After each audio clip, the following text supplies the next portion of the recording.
A very important part of any security program is to use the limited resources we have to the places that will provide the most benefit. And one of the ways to determine what those areas are is through a process of risk management. Risk management should be something a CISSP is very familiar with, able to understand and apply the risk management concepts in an effective way.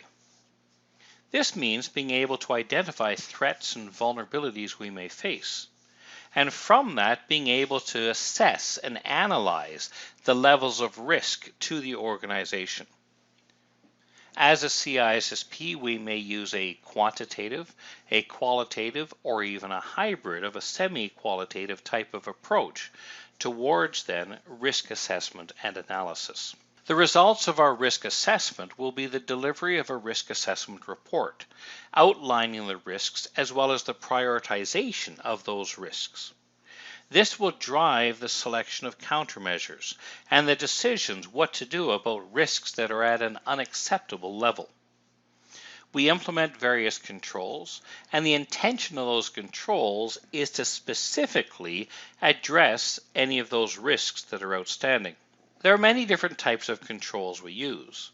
Those which are much more proactive in nature, such as a preventative control, or those which are more reactive in nature, such as a detective or a corrective control.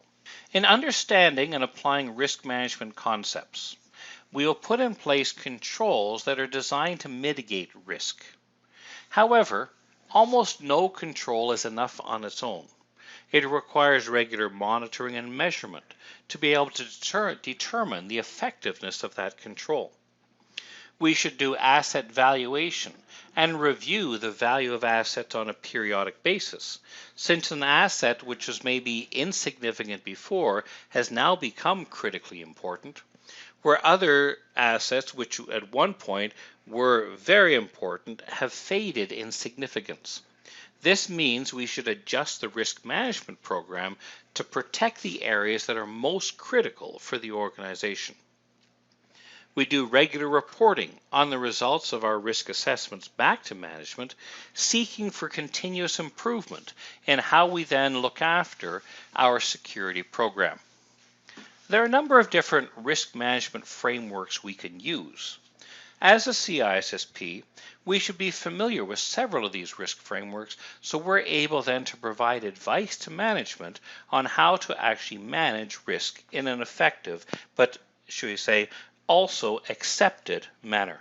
Threat modeling takes a look at the attitude and the approach of a hacker. It takes a look at the things that could go wrong.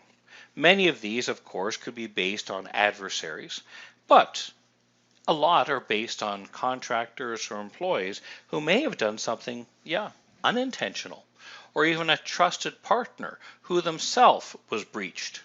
We should understand the source of threats, as well as to be able to look at the ways that many attacks could actually happen. We should be familiar with the concepts of social engineering and spoofing, masquerading and pretending to be somebody I'm not. And then we should look at the ways to reduce threats, to reduce either the impact of a threat or the likelihood of a threat through some form of reduction. The analysis of the effectiveness of our controls can help us to measure the amount of residual risk we still face as an organization. We should be able to understand how technology can help us in many cases to remediate the various threats we face. Technology which will then be built into our software architectural models, into our day-to-day operations of our systems. We integrate security risk considerations into the entire business, including new developments, new acquisitions, and all of our practices. We enhance the security capabilities that our hardware and software has. We ensure that our various business services are built with proper security and risk management concepts integrated and woven into those business operations. We do third-party assessments and monitoring, which includes on-site assessment of what types of issues maybe a third-party supplier may have. We do document exchange to ensure that they have attestations of compliance, and we'll do a regular review of their processes and policies to ensure that a third party is not going to pose a risk to our business operations.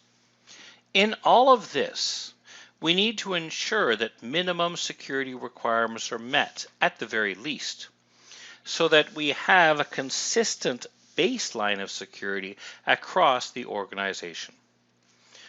Quite often when dealing with third parties, we'll put in place service level agreements to ensure that they meet the required standards of response time, risk mitigation, reporting, and compliance. It has often been said that people are the weakest part of a security program, but in many cases they are also one of the best parts of our security program.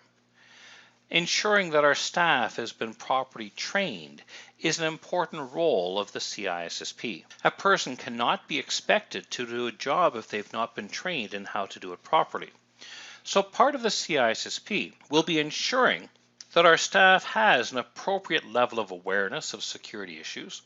They have the training how to use our various tools or follow various security processes, and they'll have the education necessary to make the right decisions about what to do or how various, security risks should be mitigated. An awareness program should be ongoing, at least on an annual basis, and we should ensure that all of our staff has, of course, received both awareness and training as necessary to conduct their job. This means that our training and education programs will be reviewed on a periodic basis to ensure that the content of those programs is relevant and up to date with what is, of course, required today. In a summary, this is a very important foundational level domain. The CISSP, we know, is a management level certification, and the CISSP candidate must therefore understand the importance of being a leader in security, understanding the principles of security management, what is security and what is risk, and being able then to manage budget, priorities, and personnel effectively.